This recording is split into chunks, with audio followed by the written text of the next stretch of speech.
Happy New Year! This is a series of opinions podcast, episode number 12. We're three women giving opinions and having discussions about our favorite media. I'm KJ.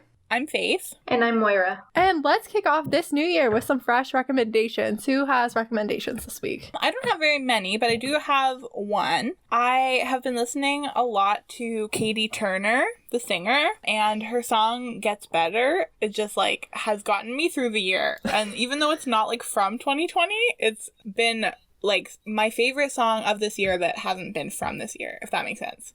So I definitely recommend her and that song in general. That's all I have for just that. Awesome. I have one recommendation as well.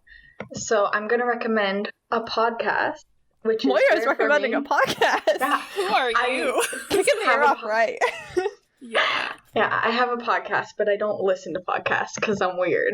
But I've been listening to the Duderverse podcast, which is three of my favorite YouTubers released a podcast a year ago, and there's only 13 episodes. And that is how I spend my free time now because it is making my life. It's great. That's awesome. Amazing. Yeah. I tried to keep my recommendations down, but just assume that I recommend everything that we're going to talk about this week. Exactly. Yeah, exactly. But my actual recommendations for the official recommendations section. First is Six the Musical. If you like Hamilton, Six is another super fun musical soundtrack to listen to. It's the story of King Henry VIII's wives, his 6 ex-wives. I love it. It's so catchy. The songs get stuck in your head. It's what I've been listening to a lot lately. Love. I'm so glad. All over that. And then my second recommendation is, this will be old by the time that the episode comes out, and I just assume that everyone who's listened to this podcast will have watched it by now. But for us, it just happened this week. Folklore: The Long Pond Studio Sessions came out. Yeah, oh my gosh. Yeah, I can't believe I didn't write this down. I did this prep before it came out. Oh my gosh. So amazing. I had to add this because I just watched it last night and it was amazing. It actually changed some of my thoughts about certain songs and made me appreciate certain songs more. So I recommend that a lot. That's awesome. I second that for sure. That's such a good one. For sure. All right, are we ready to just get into it? Absolutely. Yeah, totally. I'm ready. All right, so this episode, we are going to be talking about some of the best things that happened in 2020 and maybe some of the worst things because, 2020 wasn't a great year, but... Yeah, I have a feeling that everyone, didn't have the greatest time ever. Yeah. No. If 2020 was the best year of our lives, please let us know because I could use that positivity and that... Yes. I'd like to start off my 2021 with positive 2020 stories. So if you have definitely. just 2020 was an amazing year for you somehow, despite everything, I want to know about it. Please, Absolutely. Please share that feel-good story. Yeah, please. Yeah, definitely. So we're going to start off with the best new show of 2020. Does somebody else want to start? Because I have a few. Oh, you have. Oh, okay. Okay. Well, I realized that I didn't actually start anything really new. Only one show that I started that came out in 2020 and I hadn't watched before. So my best new show for 2020 is The Stranger from Netflix. It's super good. Super, super good. I don't know if you guys, it was one that Netflix promoted really hard, and every time that you would, open up Netflix, the trailer would play, which is how I even knew about it and got interested about it. But it's, this stranger that nobody knows, but she just drops these major life-changing secrets on people and then walks away, and they have no idea who she is or how she knows this stuff. It's really amazing. It's really good. That sounds really cool. That sounds maybe something I would have seen a trailer for, but I can't. I'm drawing a total blank. Yeah.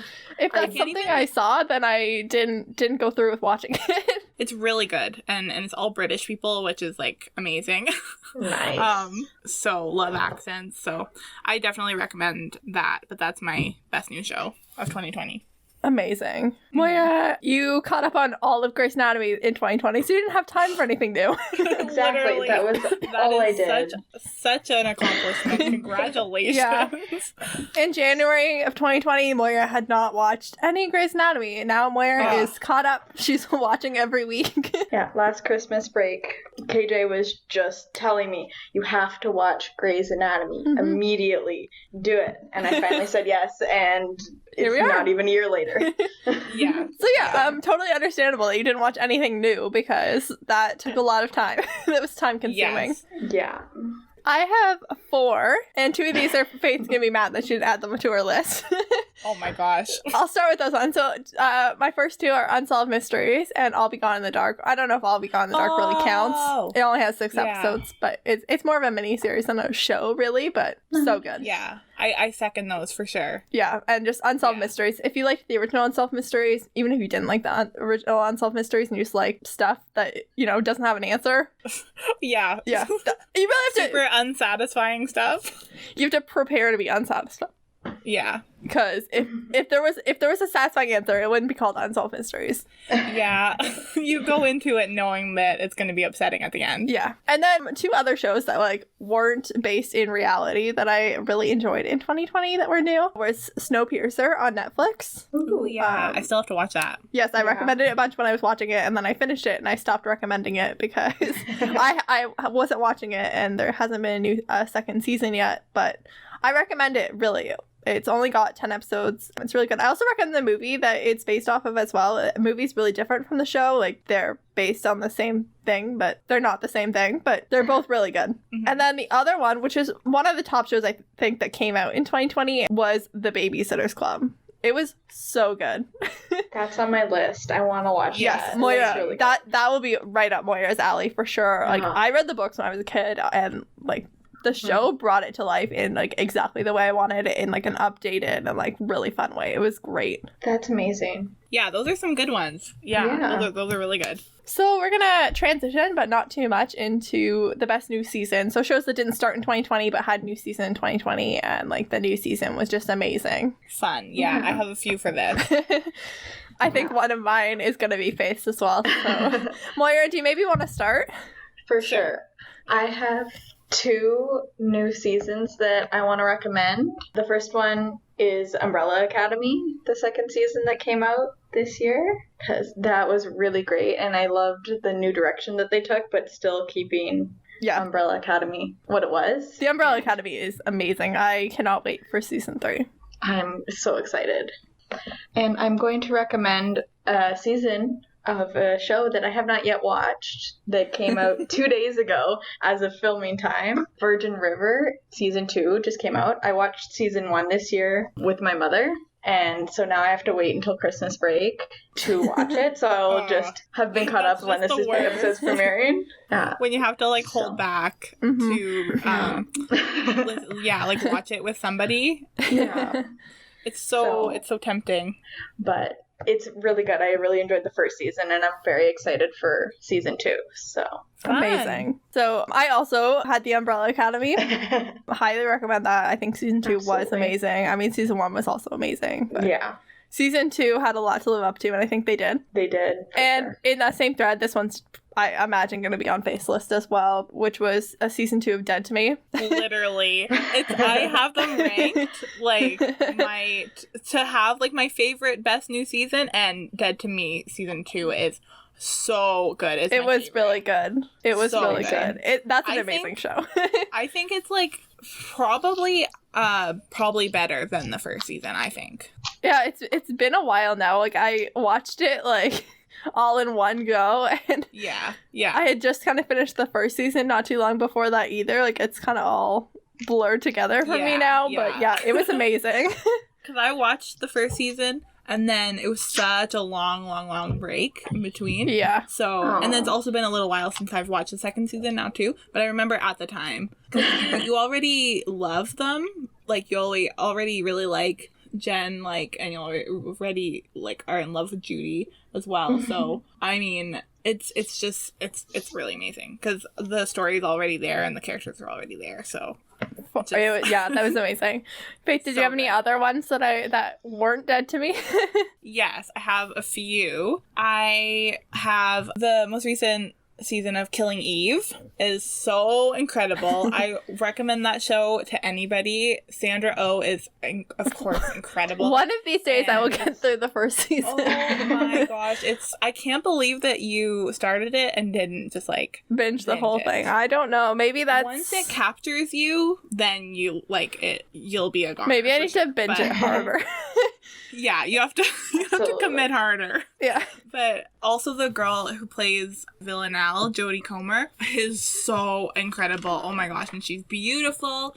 Oh, I'm obsessed with it. Has everything that I would like. It's a spy murder. There's mystery. It has Sandra Oh in a lead role. Literally. I don't know why I haven't binged it. I just can't do it. I haven't gotten through the first season, but I'm going to because I know if I do, I'll love it. Yeah. It's paced a little bit weird sometimes, so it's not what you would expect it to be for an assassin show, but it's so, I'm just obsessed. So season 3 of that. And then the most recent season of How to Get Away with Murder, the last season. Was that seriously in 2020? Right? I was looking at crazy finales of 2020, and that was in it. So the last season. I still stopped halfway through season 5, but one of these days I will catch back up. I stopped a whole bunch of shows in the last 2 years. Just nothing wrong with them. Just I never used to stop. I used to binge right to the very bitter end. Mm-hmm. Even if I was in physical pain looking at the literally.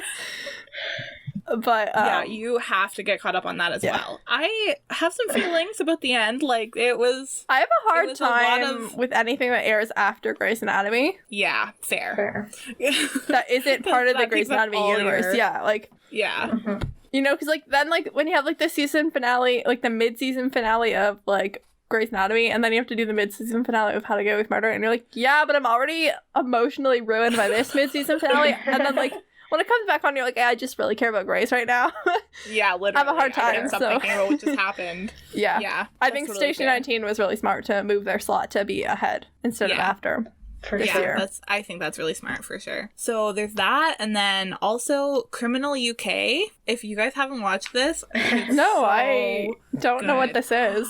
It's on Netflix, and I was gonna put it for the best new show, but it didn't actually come out. I think it came out 2019, but the new season came out in 2020. Okay. It is so incredible. It's the exact opposite of Unsolved Mysteries in the way that it's so satisfying. It's so relaxing. It's solved. It's solved, and it takes place in the interrogation room, and there's this team of 5 or 6, interrogators, and they sit with a suspect until they get the answer. It's the whole interview process. It's so good. And it's true crimey.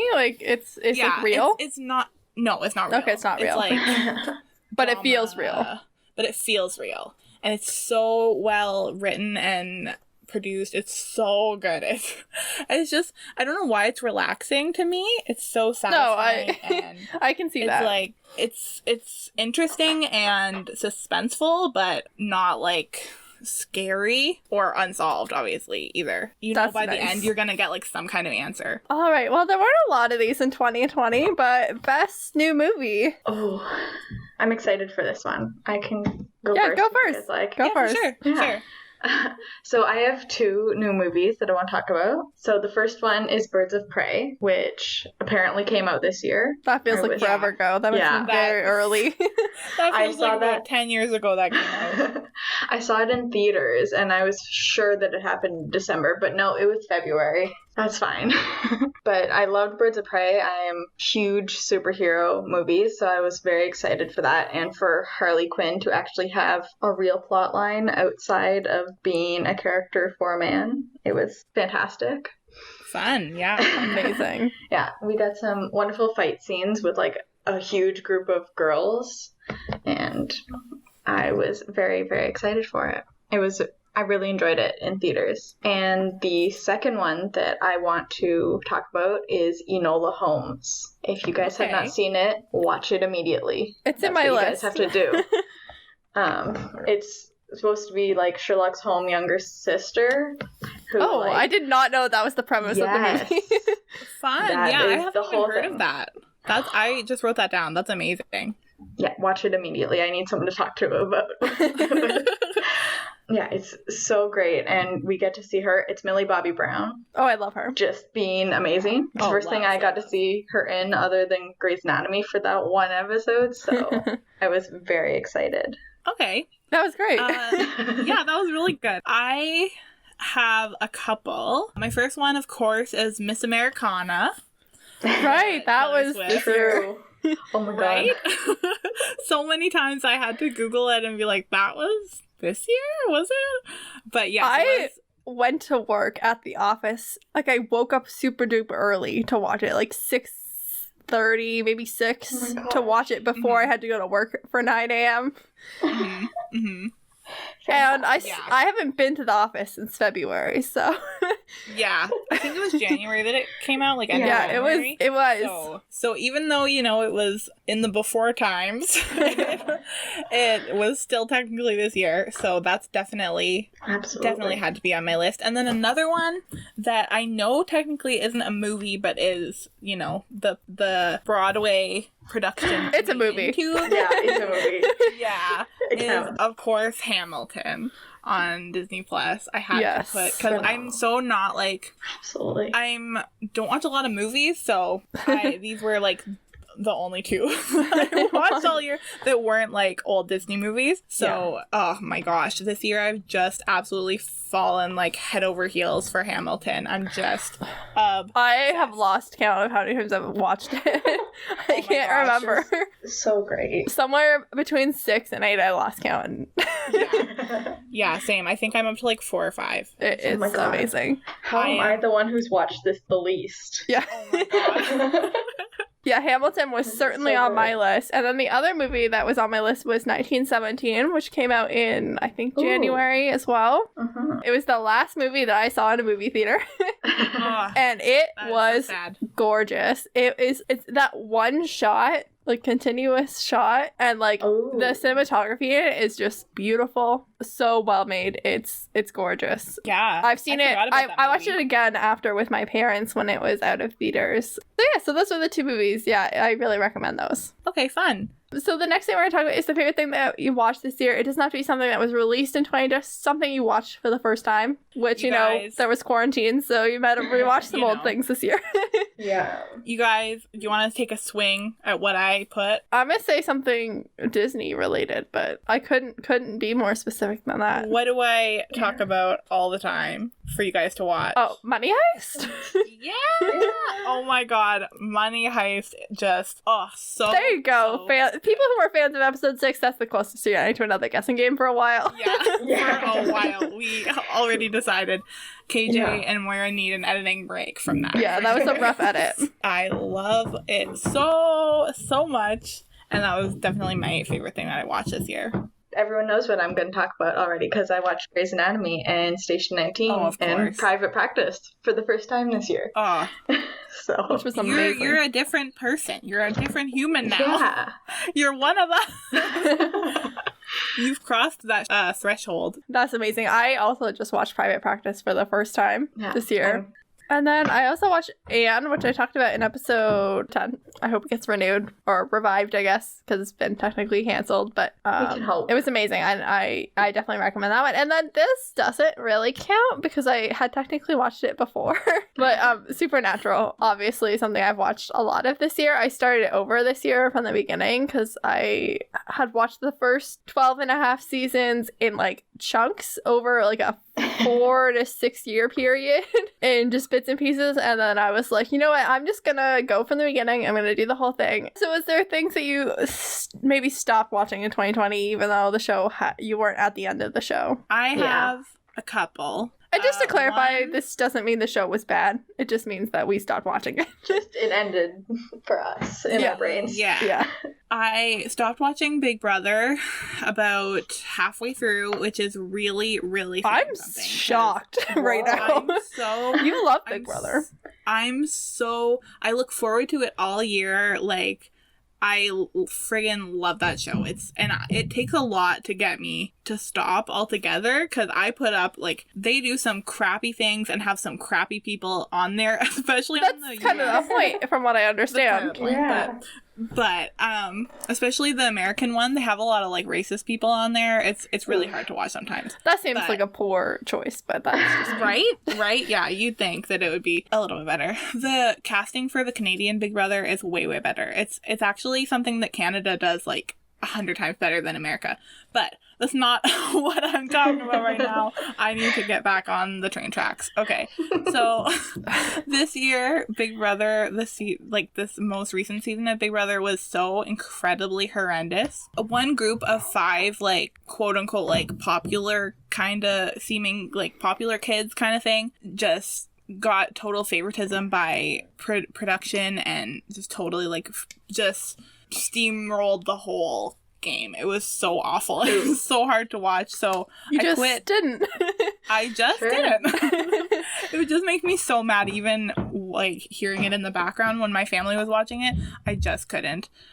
So then the other thing that I also stopped watching in 2020, this was 2020. Like, I felt that this was, like, 10 years ago, but it was 2020 that I stopped watching Riverdale for a while. Right. Oh my god. Right. I forgot about that. I also did that in 2020. Oh my god. Yeah, literally. I watched this season of Riverdale like 3 times. Oh my god. And I hated it the second 3 times. You stopped at the doll, Julian. Oh, I did. Yeah. Right at the Halloween I episode. did too. That's when Moira stopped, and Moira has no intention I have not of starting. continued again. Moira never picked that back up. She has no intention. I was gonna say too that I did go back to it. That's an important thing. Impressive. The season did end more strongly. Less weirdly. Yeah. I don't even want to say more strongly. It just sucked less. Yeah, that's right. Less that. It's not even the worst season, but that point in the season always made me go, "Why am I watching this?" Literally. Fair. Tony girl, blink twice if you need to be rescued. Tony loves Cheryl, but she did not sign up to live in that friggin' haunted house with friggin'. And Nana is friggin' scary, and they have 2 babies that they're looking after, and the house is definitely haunted, and people are always trying to, like, gaslight Cheryl, and Tony did not sign up for this. No. Yeah. But yeah, those are the 2 things that I stopped watching. One I just hated, and the other I needed a break. So there was 2 that I stopped watching in 2020. They're both old shows. They're not shows that we're still on even now. But way, way back at the beginning of 2020, I was binging House. Oh, okay. It was on. That's... there was a marathon on over the Christmas holidays in 2019 into 2020. And so when I came back for school, I was like binging the whole show from the beginning, which I had not done before. And I don't remember what happened, but one day I just said, enough is enough, and I just turned it off. Yeah, that show has been on my list. It's really good.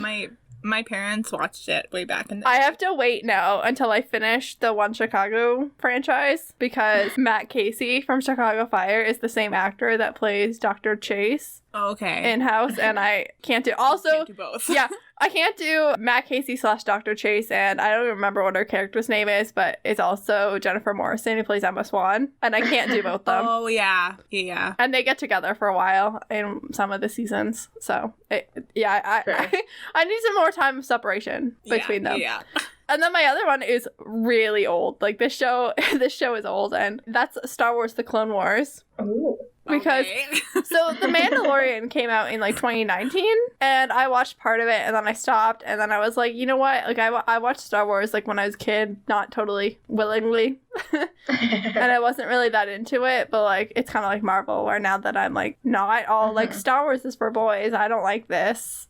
I'm like, maybe I actually do like this. So I started to rewatch them, and I decided I was gonna watch some of the shows and like just like watch it in their chronological timeline order. And I got partway through Star Wars: The Clone Wars, and I just stopped, and that was like 6 months ago, so... Fair enough. It happens. I never finished that season of The Mandalorian, and I haven't watched the new season, and yeah. eventually I'll go back to it. I do have plans to do that, but I just haven't. Moira, did you have anything? I have one. It was my show that I basically gave up to start watching Grey's Anatomy. I was watching That 70s Show before, like, over Christmas holidays. Oh, girl, and I'm sorry we made you stop, because it's not really available anywhere, is it? Oh my god. It got taken down since you started watching Grey's Anatomy. Yeah, but I gave up, like, right at the end because I was angry at it, and then just started Grey's Anatomy because I found out that Jackie and Hyde didn't end up together, and I was like, I'm done. I'm out. You've lost me. And well, I don't think I can finish it. I think this can be a pretty even sweep, but best album think so too. Best album that came out in 2020. Do we want to just say it on 3, the obvious answer? Sure. 1, 2, 3. Folklore. So folklore. So folklore. Wow, you guys are so cute, living your little pre-Evermore lives. This is Ed and KJ, by the way, and I'm just here to say that we recorded this episode in November, and back in November, Evermore didn't exist. Taylor Swift surprise dropped another album, just like she surprise dropped Folklore on us in July, and wow, we could not have predicted that this would happen. We could not have even dreamed of it. Like, this was only a few months after Folklore came out, and yeah, we thought that we could record this episode in November because the year was almost over and it was such a busy year. What else could possibly happen? Turns out a lot happened, especially in music, because Taylor Swift has our backs. Anyways, just wanted to come here and just make fun of our past selves a little bit because, yeah, you guys are cute. Although Gaslighter is up there too. I would say Gaslighter was also a great album that came in 2020. Yeah, Gaslighter still not listened to. It's so good. Girl! What? I Oh my know, gosh, I'm who are sorry. you? Hello? We're on the other end of the line. Who are you? Girl, when you're studying or writing an essay or whatever the heck it is that you're doing tomorrow, that's your homework.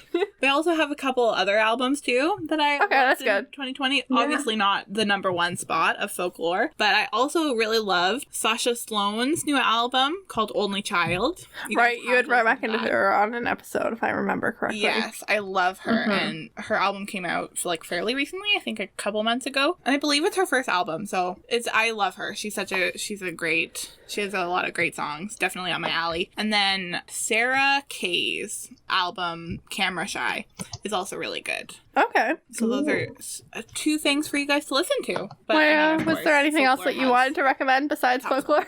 Nothing new that I've listened to. There's no new album other than Folklore that I've listened to this year. Just a bunch of old songs, because comfort songs this year. That's what we're about. Yeah, we need comfort. Fair enough. Fair enough. So that brings us to the best song in 2020. Yeah, I have quite a few for this too. Oh my goodness. I tried to really keep it narrow, but it was rough. So I think like the best song that 2020 like maybe had was like probably like Gaslighter or March. I think those were the songs that 2020 needed, but like they weren't my top 2020 songs. Off Gaslighter, my favorite song is Tights on My Boat. That was so good. Yeah, just amazing. So good. Then I was like, what about on Folklore? Like, what do I love? And I couldn't even pick one. Right? Oh, so hard. I had like 3, but I think if I really had to pick one, I think Mad Woman, just because of the explanation of the concept that was on the Folklore Long Ponce sessions.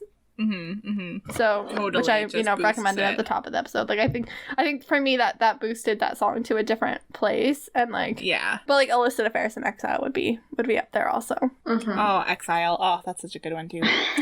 The only song, like, other than the songs off of Folklore that I could come up with was Nunu Nana by Jessie, which was, like, my first introduction to K-pop this year. Oh, fun. And that took me down a rabbit hole, and I'm, like, obsessed, and just... That's good to know, because I haven't really gotten into that genre at all, so... No, me neither. Yeah, I didn't know that about you. That's really cool. That's awesome. It's new. It's a new thing. And if I had to peg one of us to be a K-pop fan, I would have picked Moira. True. But no, for sure. I agree. Yeah. So that was the only one that came out in 2020 that I discovered this year that wasn't Folklore. Yeah, I know. Literally, like, in my mind, I have, like, my favorite song off Folklore or / Taylor Swift, and then all the other songs are like in another category. So hit us with the list. Yeah, I have a few that I loved from 2020. So the song I Hope by Gabby Barrett, like, it's so a song that I wouldn't usually like because it's so, like, played on the radio so often, but I love that song. It's so catchy. It's so good. I actually don't like the Charlie Puth version that much. I feel like it was just her, but that's, you know, unpopular opinion. But off Folklore, I have Cardigan is obviously like so like I love. It was the first single, so totally my heart just connection.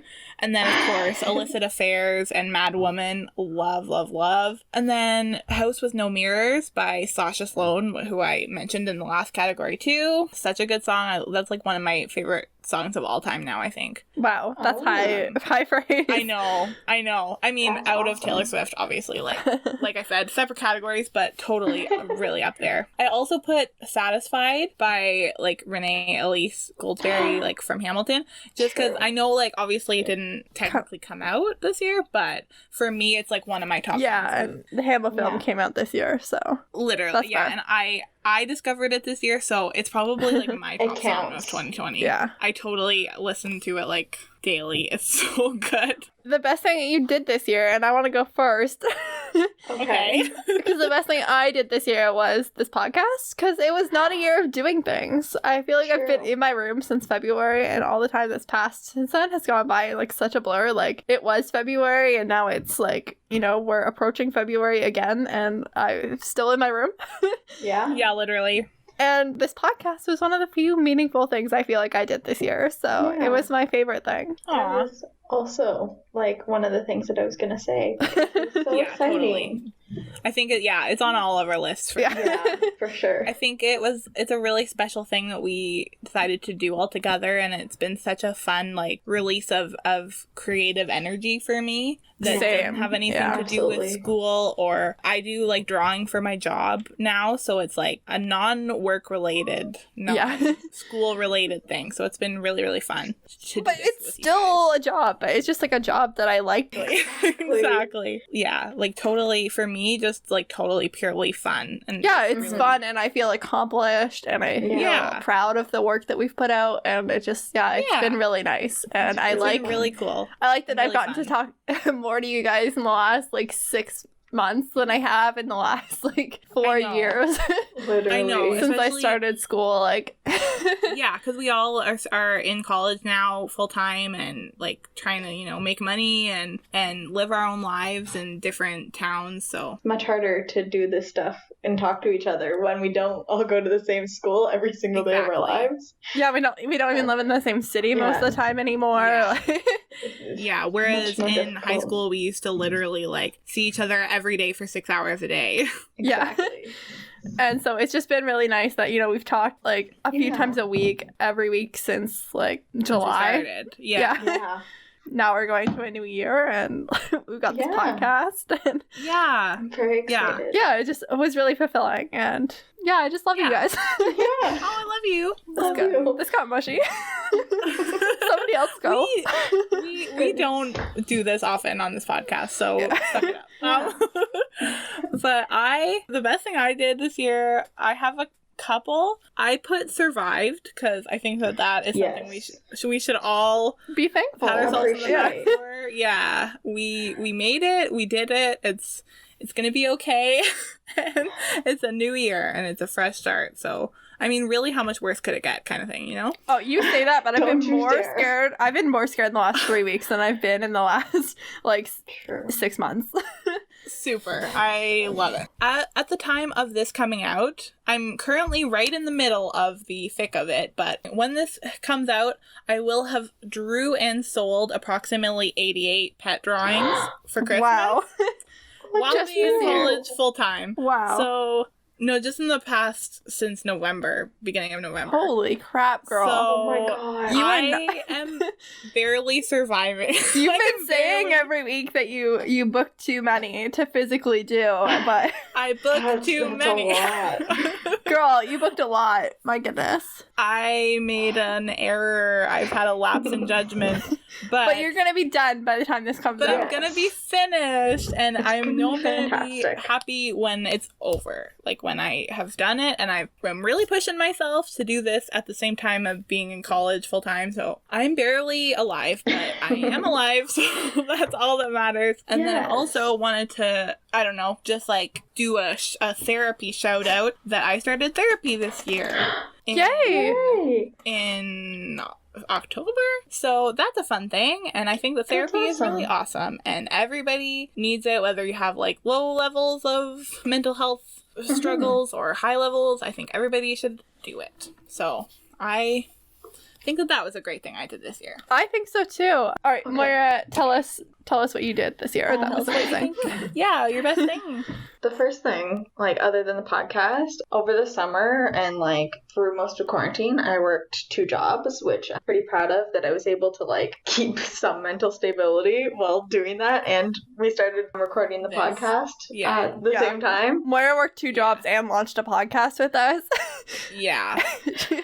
The hours that they... Yeah. She was a superhero. The hours that they worked around to try and get this podcast recorded with me, as I'm like, nope, guys, I can't. Yeah, no we more. recorded it at 10 a.m. and we recorded it at 10 p.m.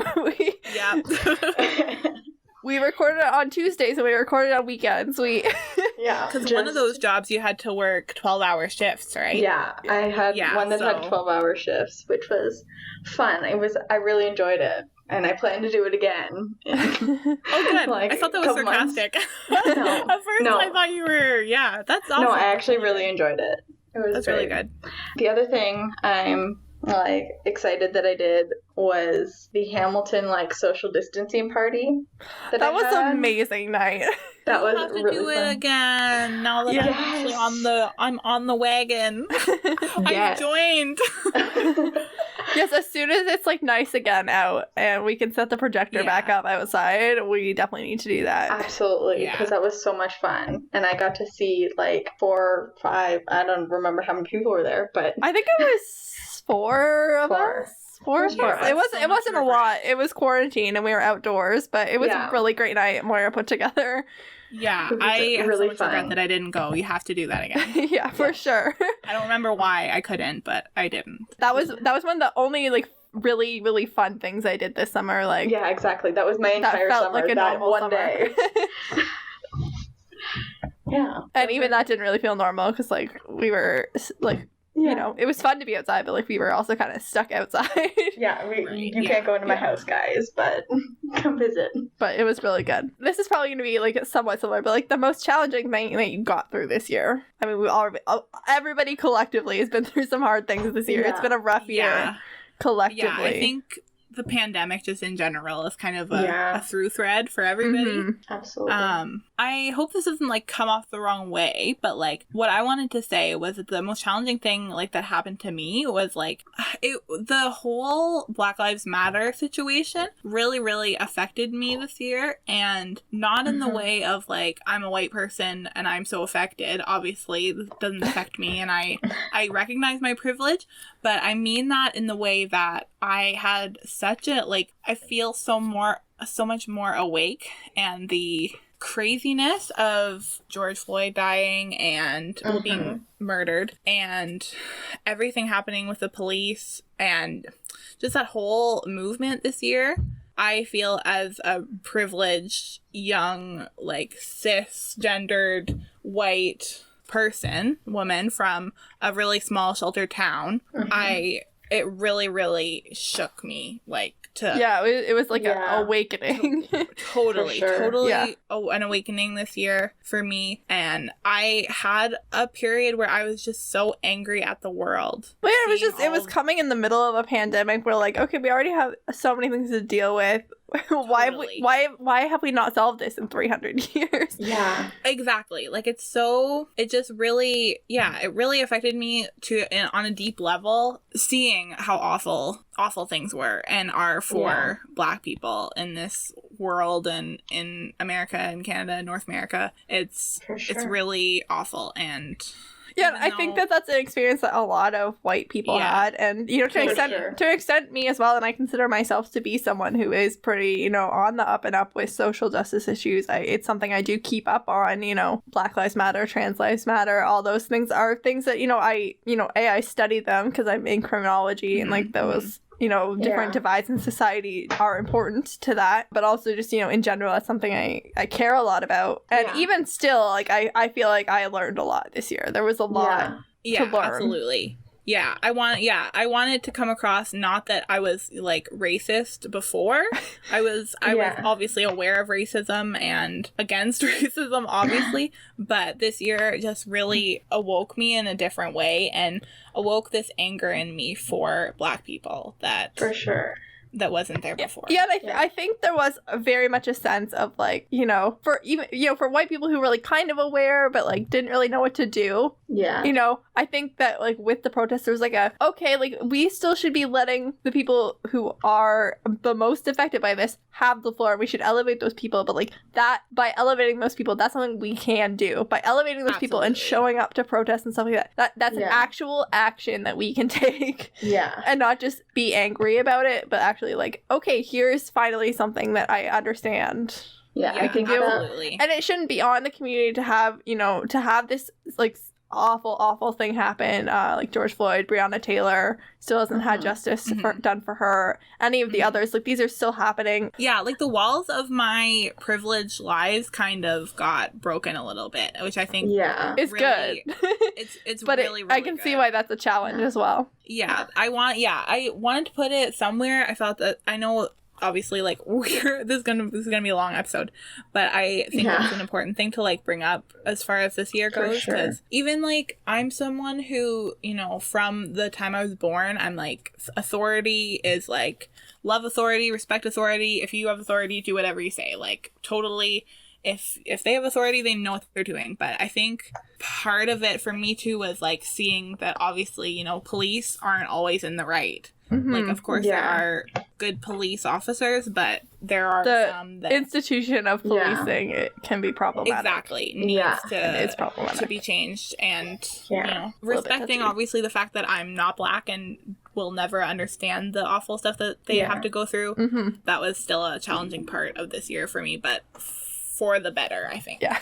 Yeah. For me, it was definitely school was one of the big challenges for me.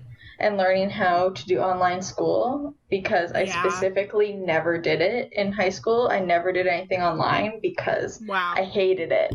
I did not enjoy it in any way, shape, or form. Do you still hate it? I hate it less now that I go to school almost every day, because I've never ever been able to do homework in the place that like in my room. Right. And that's not very good when it's the only place that I live. Yeah, and there's a pandemic and you have to stay at home. So I go to school like 3 or 4 times a week and sit on the 3rd floor in my corner where I only see like 3 people per day. That's good. And do my schoolwork. I think it's good too to like separate your workspace and your home space. That's something I've always struggled with too. So that's really good. For sure. Yeah, certainly the most challenging thing that I did through this year was... I might have to amend my answer now that I've heard Faith's answer.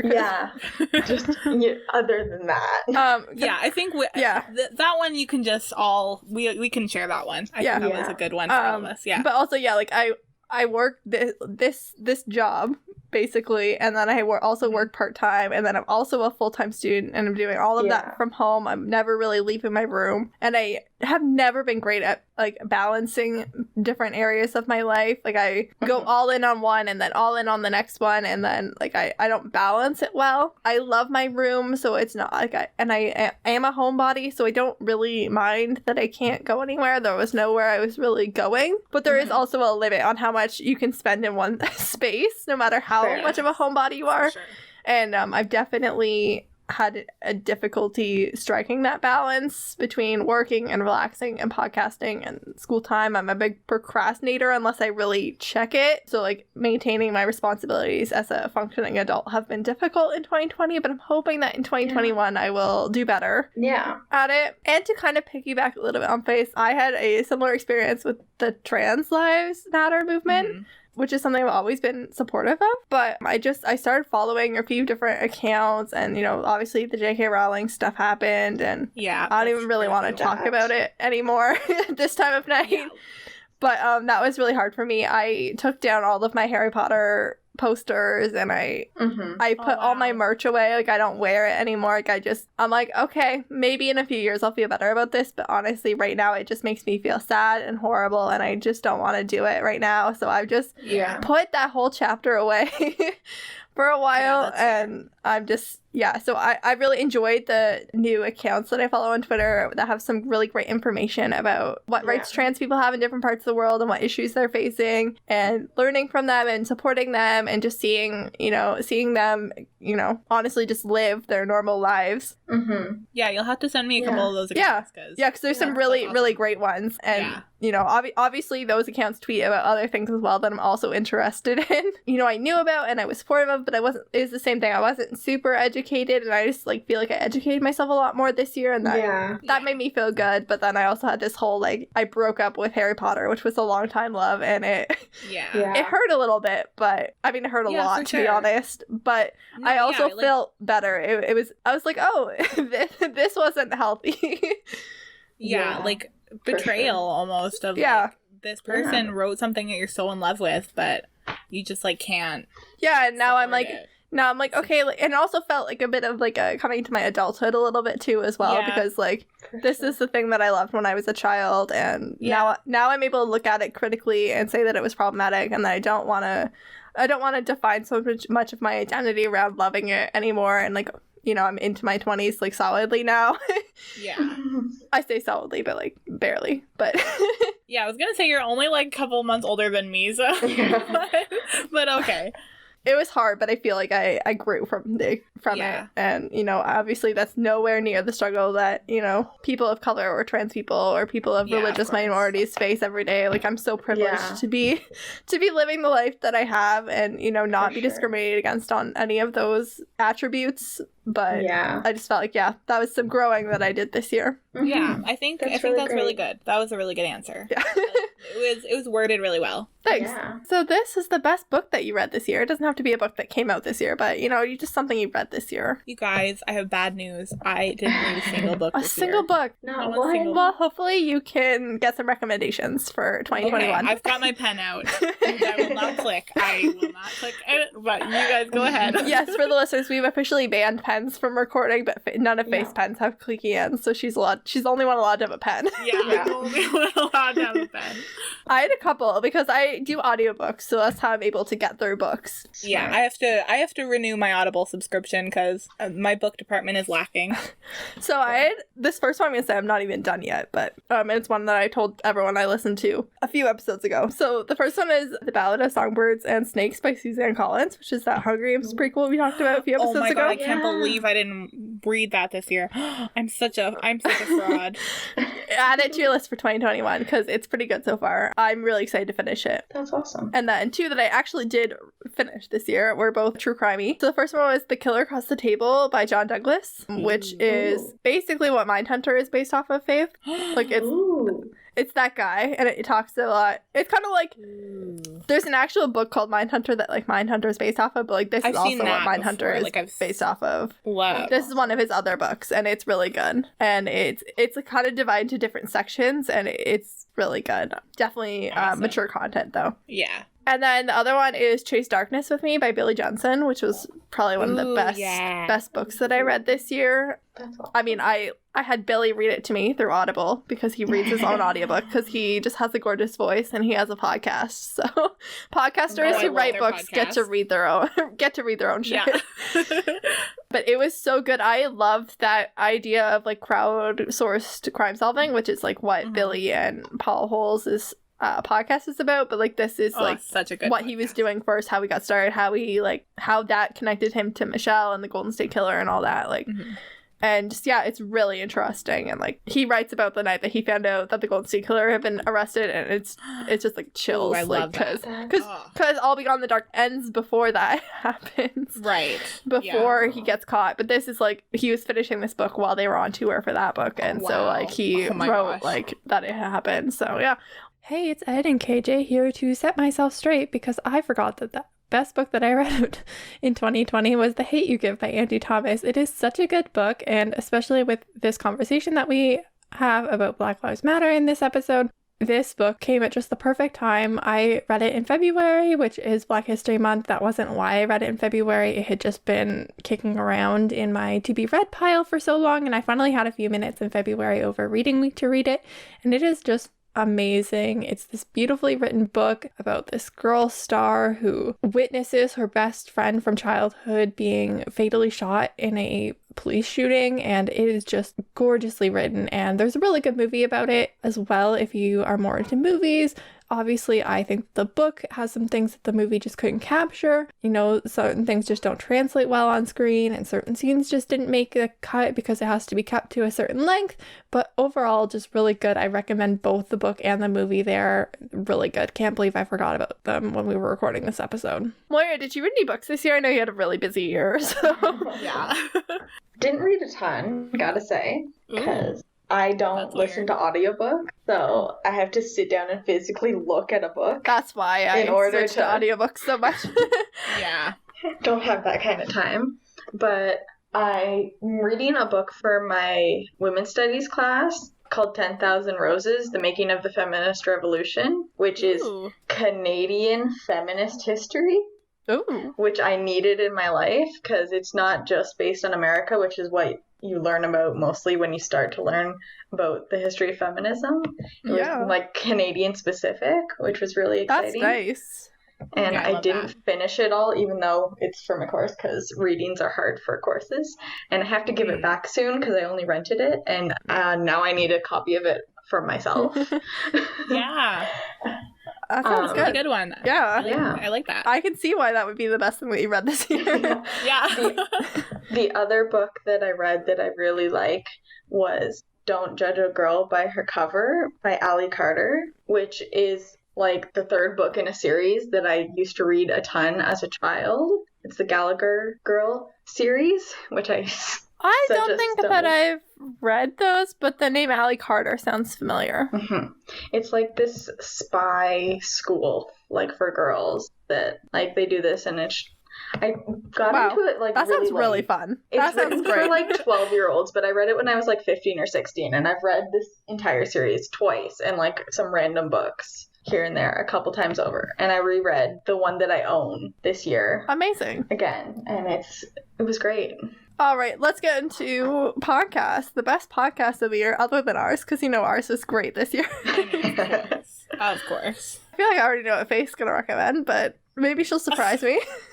I have a few, but I'm sure you already know. You could probably like read this list without even like looking. I want to say, because technically I'm sure I Googled this before writing it, but I Survived, which is like the show, but they started their podcast, which is like re-adaptations of the show into a podcast. Yes. That came out this year, and I absolutely love that. Oh, it's so good, and the stories are so amazing. I wish that they made more episodes, because there's not very many, and they're not making more right now, so I loved that podcast. And then, of course, Obsessed with Disappear.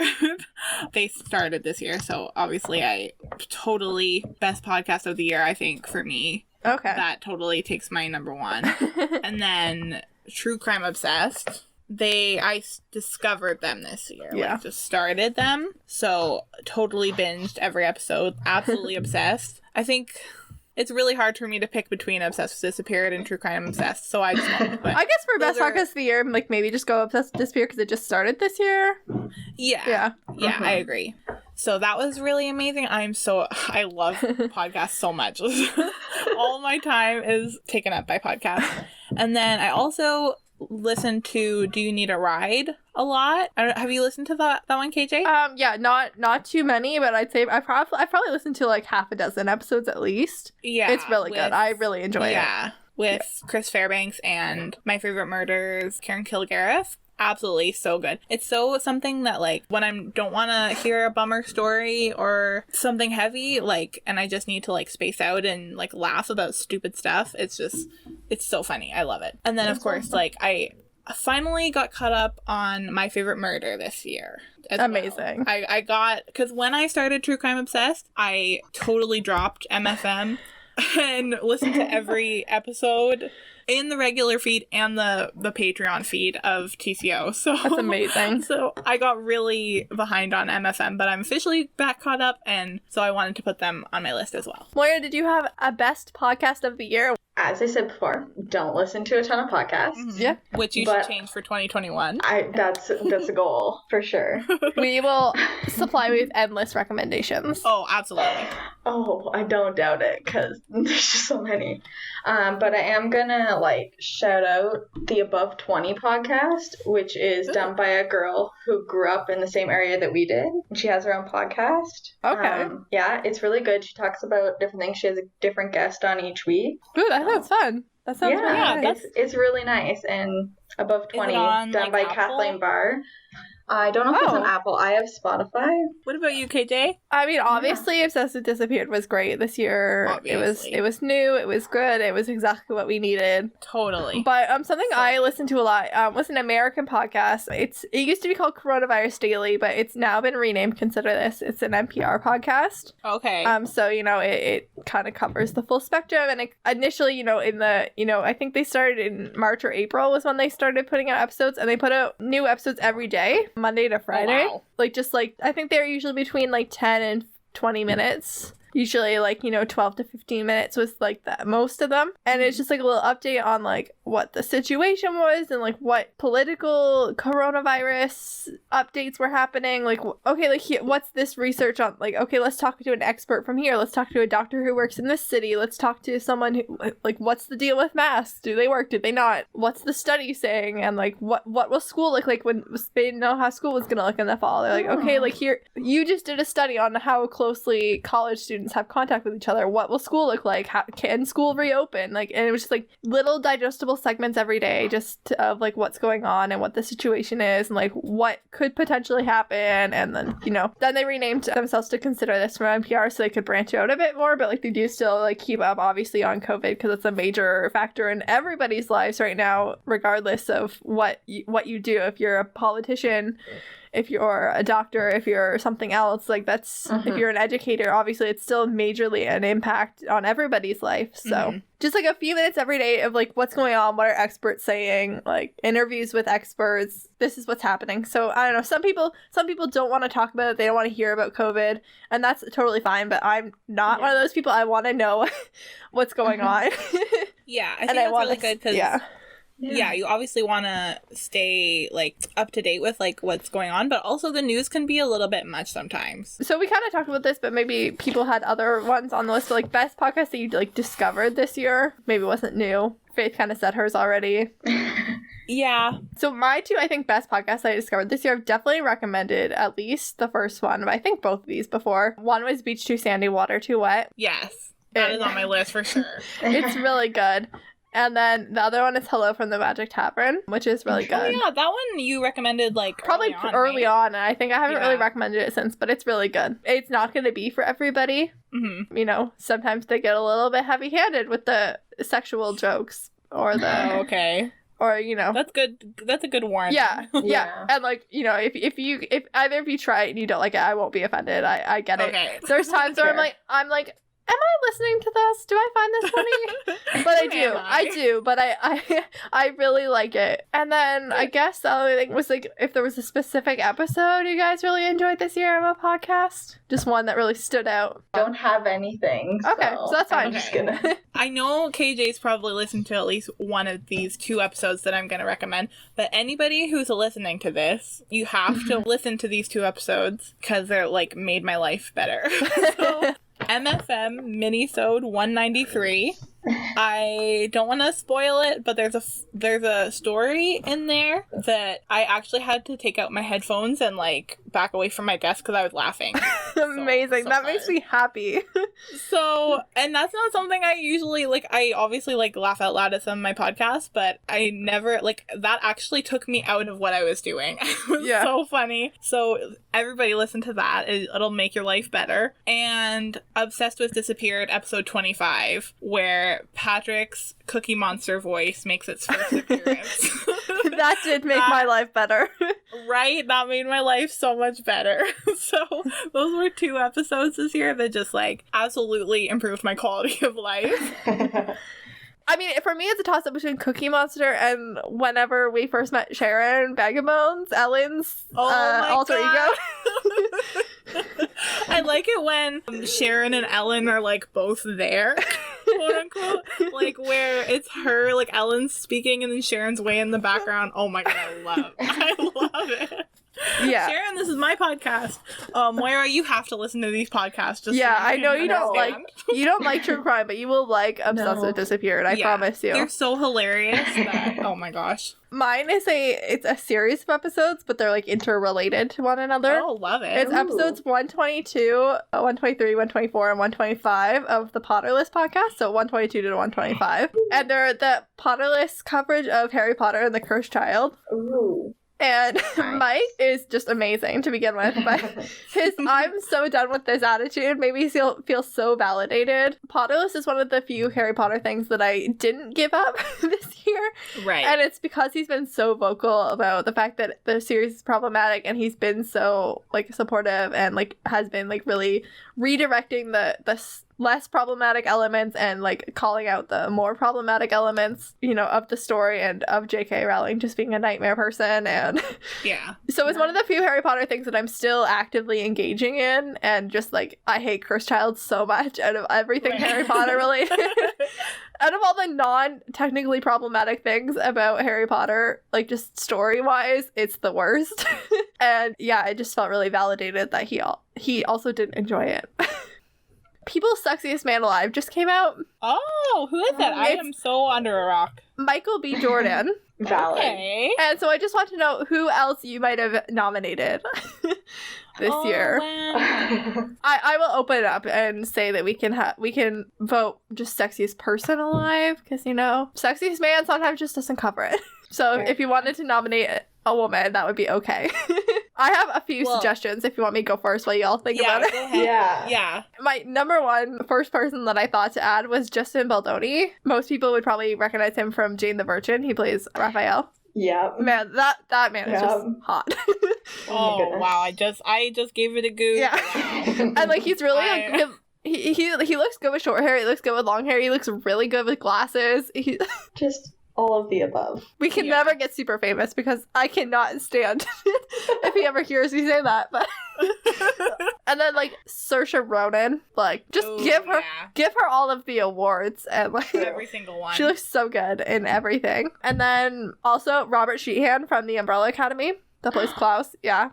Absolutely. 100%. And then Chadwick Boseman. Oh, yes. Yeah. That's a good one. And then my last one was it'll be a few weeks ago now, but was our hot person of the week this week that we're recording, and that was Jason Dohring from Veronica Mars, plays Logan Nichols. Yeah, There was someone the other day, and I literally remember thinking to myself, oh my god, they're so hot, and I can't remember who it was. Moira, you go first and see if it comes to my mind. Don't you dare put me on the spot like that. Sorry, I added this kind of last minute. Just to have an answer, I'm just gonna say the amazing actress that plays Nairobi, obviously off of Money Heist. I'm obsessed with her. Absolutely. Yeah. And then also Jodie Comer that plays Villanelle from Killing Eve is so beautiful. Yeah. I love her so Yeah. much. I've had Let's her get as my some ladies in screensaver this mess. before.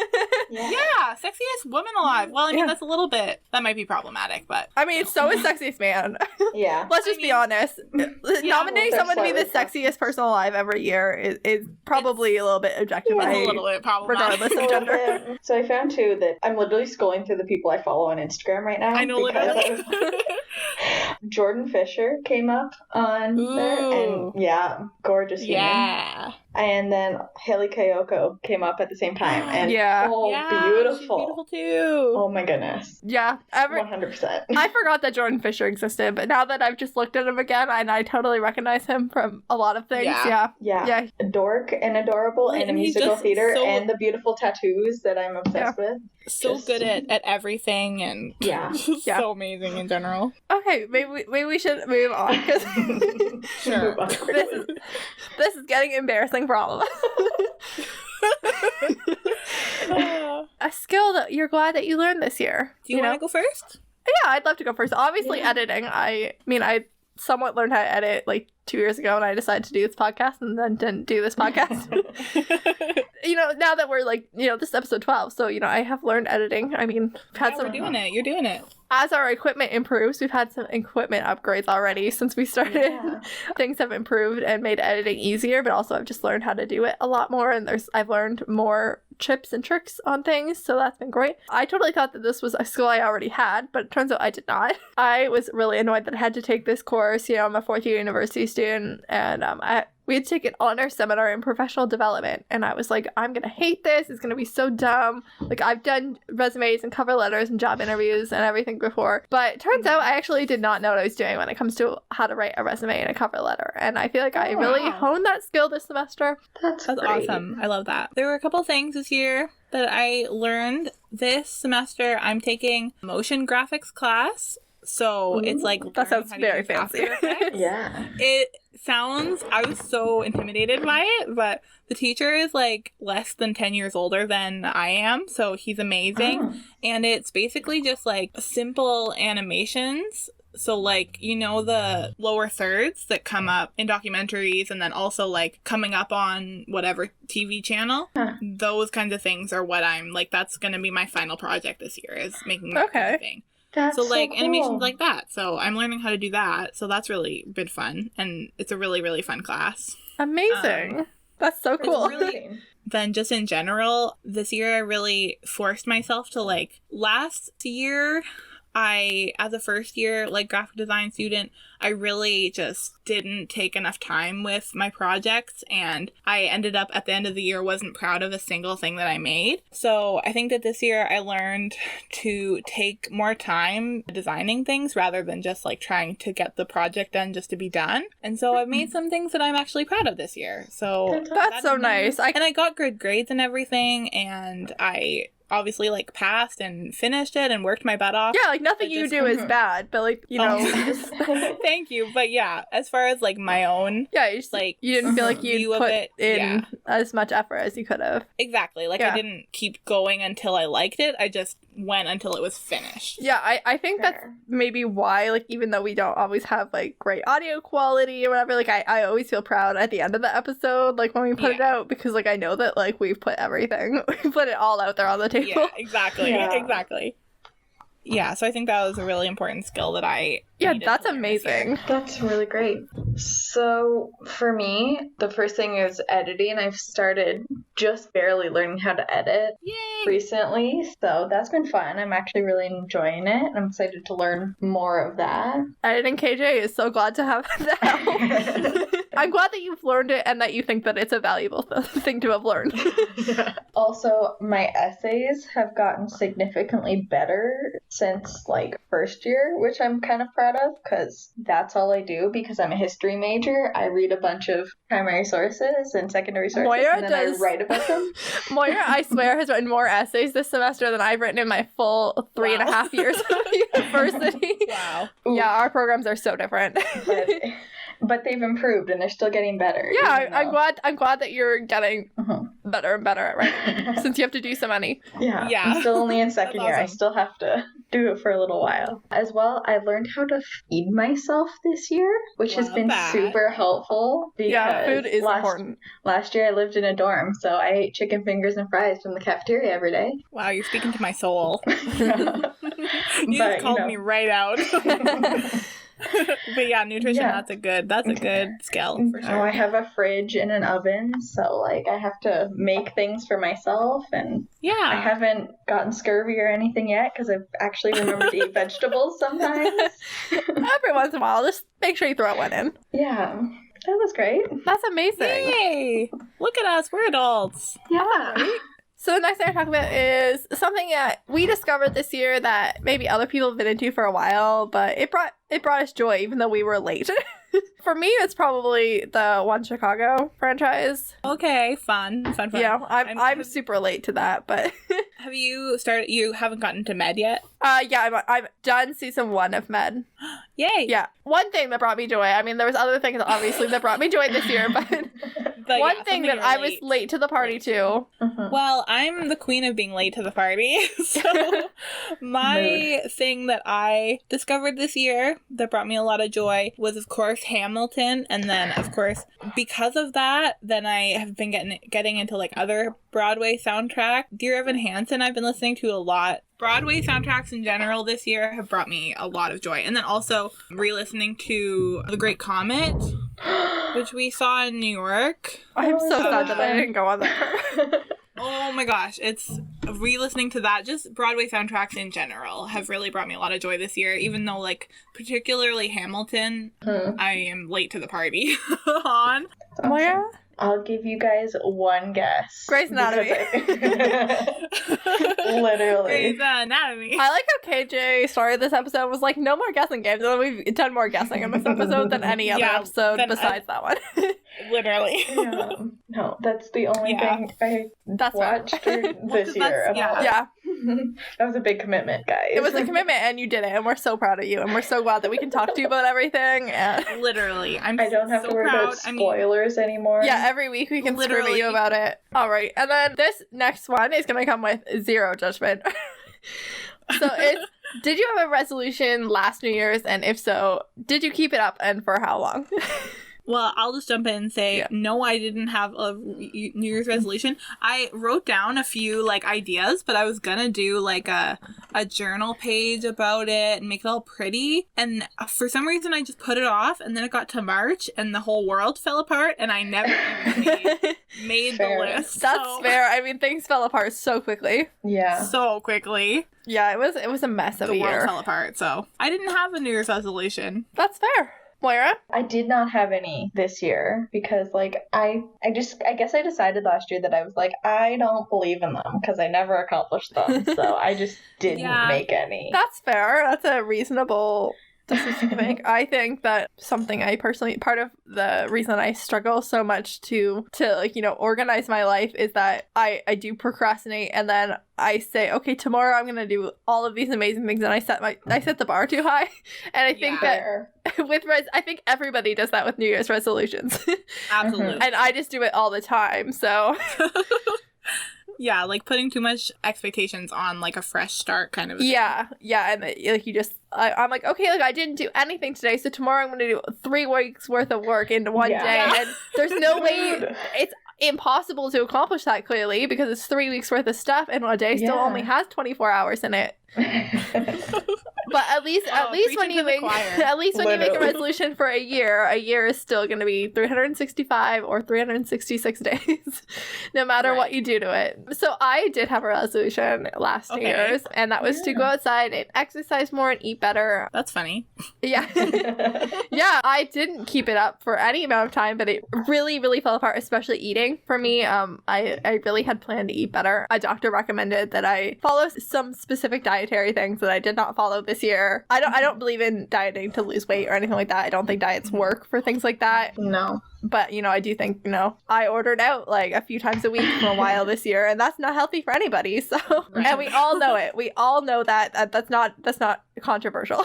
So yeah, so I did none of those things. I did not go outside more. I went outside less because I wasn't even like going outside to work. Like usually I'd take the bus part way and I'd have to walk part way, like 10 minutes, and I haven't even been doing that. And I didn't exercise more, and I didn't eat better. I ate worse. So I didn't stick with any of that. I don't know when I stopped, but I know it definitely fell apart in February when I stopped going to work every day. Yeah. For sure. Yeah, we don't judge.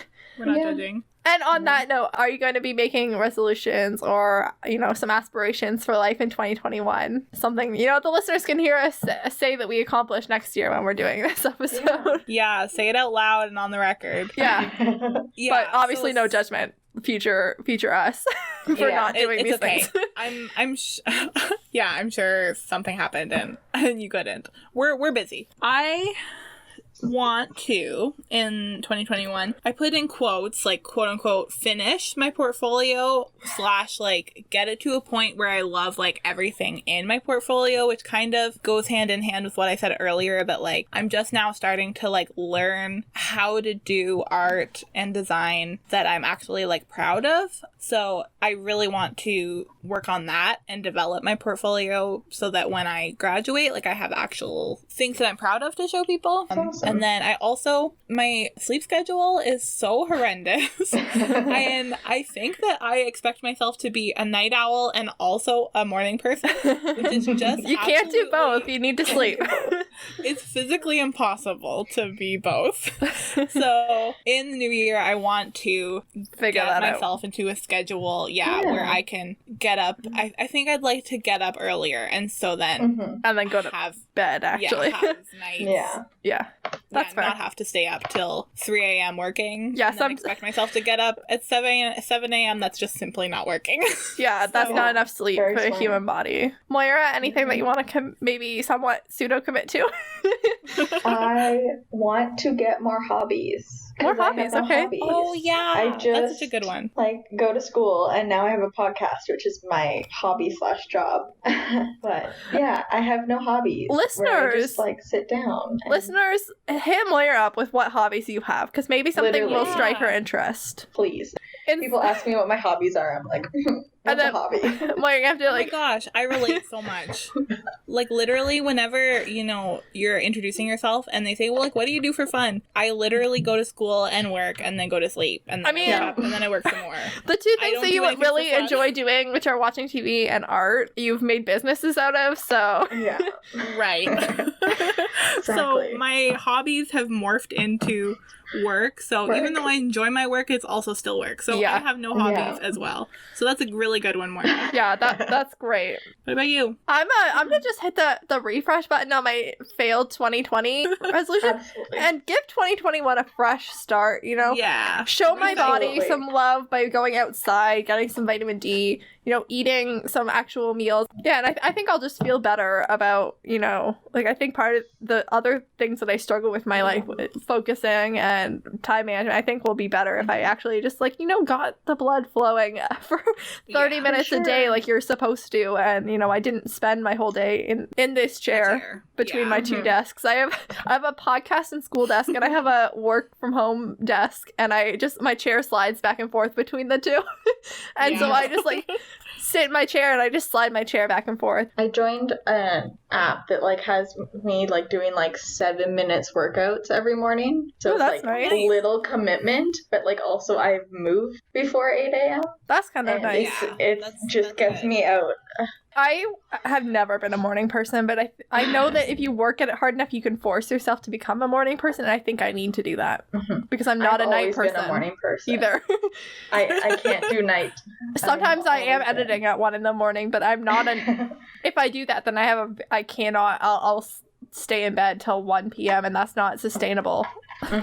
So that was kind of it for regular stuff. So we're gonna go to Ender segments, and they're a little bit different this week because this isn't our typical kind of content, but this was really fun. Special edition. Okay, so our first segment is called Love It or Lose It, which is one thing we loved about this year and one thing that we would rather get rid of. I think we all have the same lose it, Yeah. Yeah, literally. I think so too. which is COVID. Yeah, Literally. definitely. I mean, global warming's high on my list always, too, True. of things that I just like to get rid of right off the bat. If we could just snap our fingers on that really quick. But yeah, That'd be great.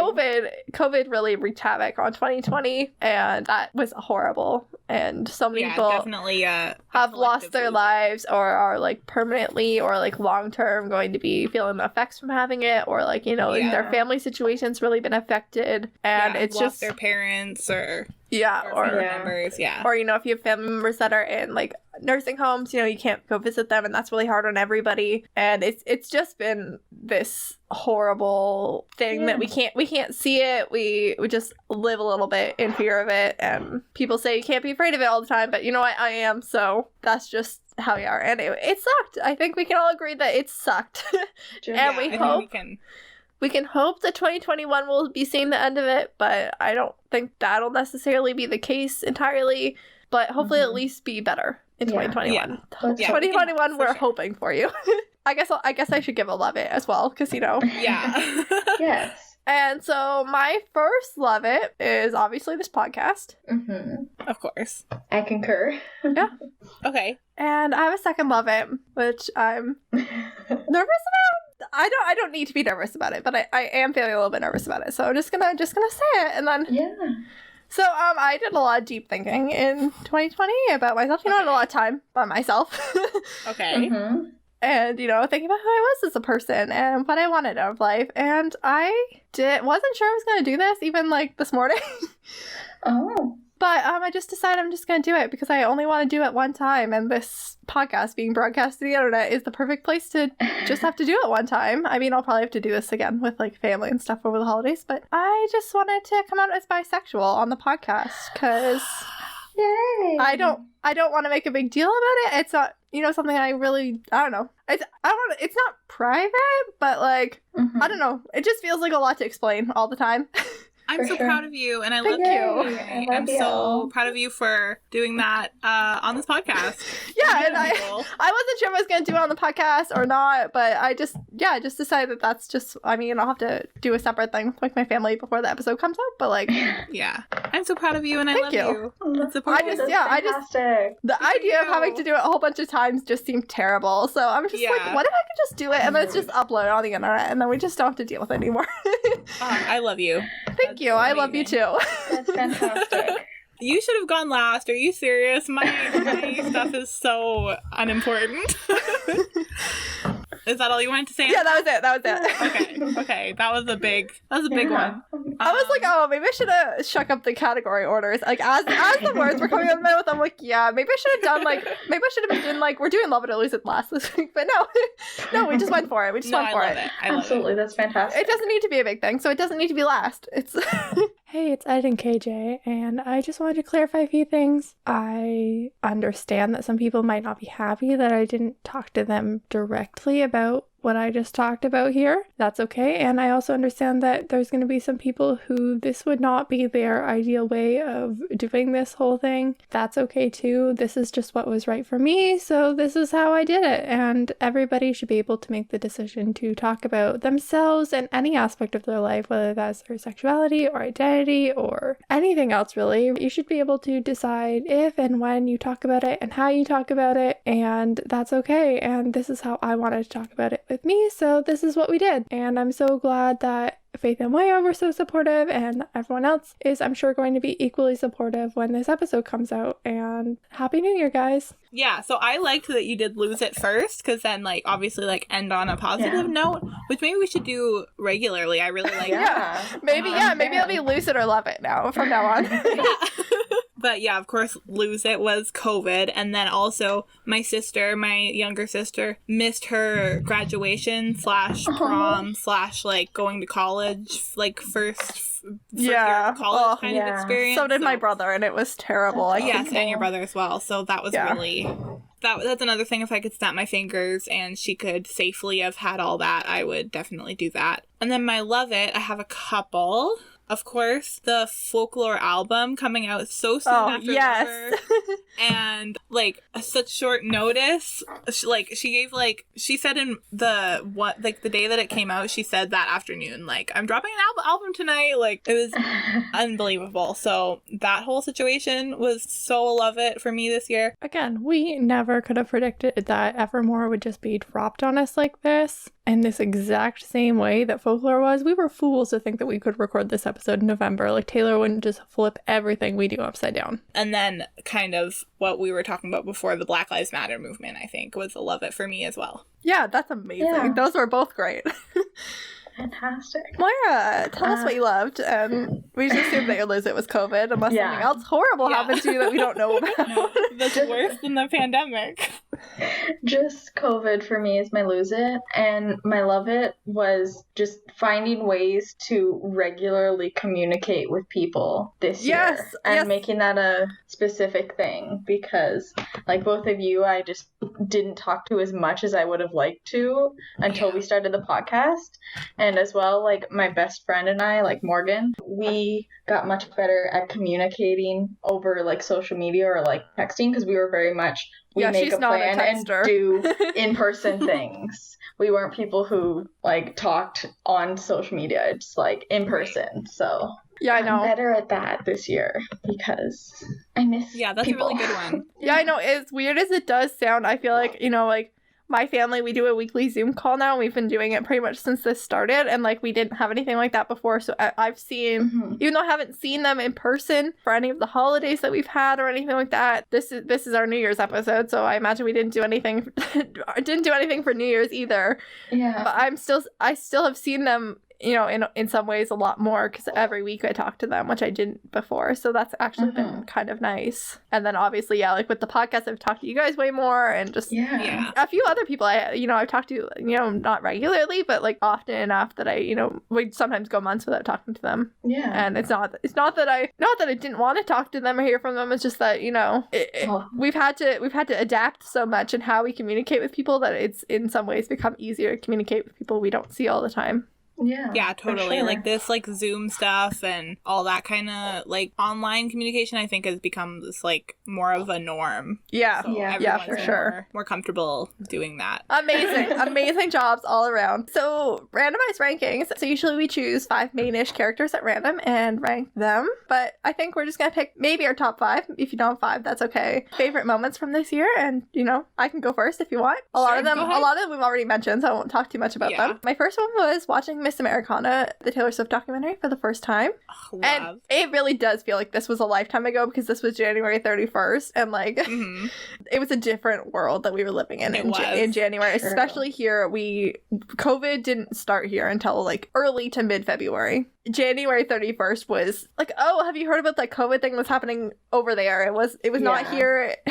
It didn't really feel like it was gonna happen here, and obviously it was just like such a phenomenal documentary as well. Like Absolutely. So good. it was beautiful. And then obviously recording our first episode and then re-recording it and then later releasing it. Obviously, it was big moments for us. Was recording the first episode and releasing it to the public. Like Yeah, that was that a fun first day that the podcast was live was beautiful, but so Surreal. terrifying. And Yeah. even now, still, like last night, my aunt texted me that she was listening to episode 3, and then we texted a bit about some of the stuff that was happening in the episode, and I was like, oh my gosh, somebody listened. I know, like it's out in the world. Like anybody Yeah. can listen. Somebody listened, and they were paying attention, and like episode 3 especially is so long, and Yeah. Yeah, that's amazing. she texted me something, and I was like, I totally forgot that we said that. I know. And it was amazing. And then the Golden State Killer being sentenced. It wasn't necessarily the same level of excitement as him being caught and charged in 2018, but it still just felt like some like much needed like closure on the chapter. Like Yeah. obviously we can never undo Yeah. the damage that Joseph James D'Angelo did to those families and friends of the victims and surviving victims, but like at least Mhm. there was, something like an end For sure. to he's never getting out. I mean, and it just felt like, like the victims like had time to speak if they wanted, and that Yeah, just a felt huge really moment. like a big moment. And then obviously the Hamill film brought me new life. It was truly the breath of fresh air that we all needed in July when it was Yeah. summer, but we couldn't really have a normal summer, and Mhm. it was just a breath of fresh air and new life, and we've been waiting for it so long. Yeah, the last one I have, we already talked quite a bit about, so I probably won't mention too much about it, but it was the Black Lives Matter protest, and that community linking me to the trans rights community. And like we said, it's awful that we need to be having these fights and these discussions, and Mhm. still and there's still so much like, do you get to be a human being that just exists? And Yeah. like they're not feeling very productive a lot of the time. But I just like I said earlier, I feel like I got some more education, and it doesn't really feel like a highlight to still be having these fights, but it also feels like a highlight that there are still people fighting, even though Yeah. things have just seemed like they aren't going too many places sometimes. Yeah. People haven't given up, and I think that's nice. It gives me hope for things improving in the next little while and in the long-term future. Yeah, totally. I'll go next because I did not prepare for this, so this is just what I'm pulling from the top of my head. My brain skipped over this in the prep. It happens. So, like, my top, like, 3 favorite, like, moments or things that I did were the podcast, which we've already talked about a lot, which was fantastic, and I'm so glad that we did this. And then, like, the Hamilton party I had, and then getting to see people when I wasn't getting to see any of my friends because I was working so much, and, like, because of COVID, it was not a good time. I totally meant to say this earlier, but Meredith, who was our guest in episode 8, it was the first time I had seen her in person, I think, since we graduated high school, like 3 years ago. It's been a hot minute since I talked seen her in person, which is great. We texted a few times and, like, stayed in contact on, like, social media and stuff like that, but I hadn't actually seen her. To actually see her in person was amazing, and, like, we had to be socially distant and everything, but it was amazing just to see her face and hear her voice and all of that, so... Yeah. And then we got to bring her in for the pod, and, for an episode, and it was amazing. And then something that I'm proud of that I accomplished that I forgot about previously that I just thought about was with one of my jobs, I had to talk on the phone, and I'm really bad at that. And, like, that maybe, like, kind of got me over my fear of talking on the phone and talking to strangers on the phone. So I was, like, glad that happened. So that is a skill you can only learn through doing. Yeah. I am still really terrible at it, so good for you. I work in a call center, so like Moira, I've had to get over it. But I do actually find that doing this podcast has helped a lot, even in the last couple months. Like, just because I'm more comfortable talking in general, and then, I'm just talking with you guys, and I'm really comfortable with you guys. But exactly. I do find it has translated a lot. For sure. Those were all great things. Yeah, those were really good. Especially, like, just thought of, like, right now. That was a good list. So, my number one moment, I love this because all of ours are different, which I really like. So, my top moment of this year was finding out that America has elected their first female Black vice president. Yes, that was a great moment. I like hearing them talk about her being the first female vice president / first, like, African American Black vice president just, like, absolutely gave me such goosebumps and such chills. Like, it's such a sentence to hear. Oh, absolutely. So, because obviously, like, we knew that she was, like, running, like, she was like with Joe Biden, obviously, but hearing them talk about her and that she's the first, like, female in that, like, position of power is so incredible. Just totally gave me chills. So like, regardless of where you fall politically, I think that there's still something just amazing about having a woman. I mean, Joe Biden's gonna be the oldest president to be sworn in. So, like, obviously I wish him good health, but, if he dies, then she'll be the first female president of the United States. I'm just saying. Obviously. Just throwing that out there. Obviously, whoever's elected president, you hope that they survive through their presidency. Oh, of course, yeah. Because, that's what's best for the country in most cases. But I'm just saying that she could end up being the first. I mean, she could always run for president herself in the next election as well. So there's that too as well. Like, I think that just having a woman, especially a woman of color, be elected to the vice president does smooth the way a lot more for a woman to be president. Yeah, we've only had one female prime minister here in Canada, and she was only prime minister for 4 months because she took over from, like, a resignation of the prime minister, and... We've never elected. Yeah, we've never elected a woman to be prime minister, so... Which, So, seeing her in that position of power just gave me such chills. It was really incredible. Yeah, I can see how that would make your list, for sure. There is something really, really gratifying about that, for sure. And then totally, like, different level of worldly importance. Number 2 for me is hearing Satisfied for the first time from the Hamilton soundtrack. I would argue that is not all that different. True. No, you're right. Renee Elise Goldberry is a phenomenal person. Oh my gosh, Absolutely. just falling in love with her and the story and, like, Angelica, the character, like, Absolutely. I just absolutely, it was that song that totally just launched me into that whole world and Hamilton just in general. Yeah, I feel like if I mean, Yeah. she's amazing in the Schuyler Sisters as well, and like the Schuyler Sisters is earlier in the soundtrack, but like if the Schuyler Sisters doesn't hook you on Hamilton, Satisfied will. Absolutely. Yeah, I think it was like, I always listen to the Discover Weekly on Spotify, so I think it was in that, and I was just listening, like, And you're like, what is just this? casually, and it was that, like, just Satisfied just randomly in there, and so I think that would make sense why I heard that before anything else, but absolutely just Amazing. enthralled, Phenomenal. like, with Hamilton after that. So, and then of course starting this podcast with you guys. Yeah, that was on Yeah. everybody's list because it was Everybody's amazing. list, of course. Fantastic. And then, like I said before, Taylor Swift dropping Folklore, like, with less than a day's notice, and so soon after Lover as well. Oh, such an amazing, just time in Yes. general. And then, also previously mentioned, number 5 is Patrick Hines' Cookie Monster voice, / Obsessed with Disappeared in general. Yes. Just really... Patrick Hines works really a made my million year. hours a week for us to enjoy Literally. him. Like, So I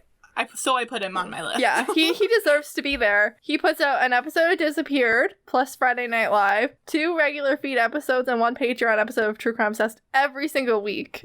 Dang. Yep.